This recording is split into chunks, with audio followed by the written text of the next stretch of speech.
c'est une rencontre importante. 15,6% des adultes de 18 à 79 ans ont vécu un épisode dépressif caractérisé. C'est un événement sur la santé mentale organisé par la Provence auquel on a souhaité vraiment être présent parce que pour nous, Assurance Maladie, c'est un vrai sujet. Un Français sur 5, un jour, sera concerné par une problématique de santé mentale. Donc ça nous paraissait important d'être présent, de discuter avec les uns les autres, bien sûr des professionnels de santé, mais aussi des assurés sociaux concernés, le monde du travail aussi. Bien sûr, pour l'assurance maladie, ça a aussi un coût, plusieurs milliards d'euros par an, mais pour autant, ce qui compte, c'est la prise en charge, l'accès aux soins, la détection des personnes et le fait que l'ensemble des uns et des autres puissent parler de ce sujet. C'est un sujet qui est sociétal. On a besoin vraiment de travailler avec tous celles et ceux qui sont prêts à le faire pour essayer de résoudre une partie des difficultés.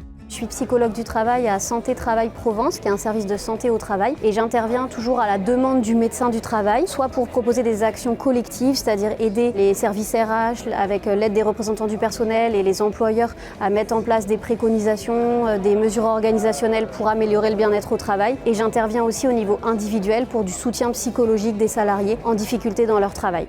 Mon rôle, c'est de recevoir en entretien individuel les salariés et de faire des propositions quand c'est nécessaire à l'employeur pour ajuster au mieux l'environnement de travail par rapport à un éventuel problème de santé. Et puis sur un deuxième volet, j'ai un rôle de conseil en prévention sur le lieu de travail et en ça, je les aide à mieux maîtriser leurs risques professionnels. L'objectif ultime, c'est de maintenir en emploi les salariés de manière à ce que l'état de santé éventuellement ne soit pas dégradé ou que s'il y a un problème de santé, il soit compensé et qu'il puisse être maintenu au travail.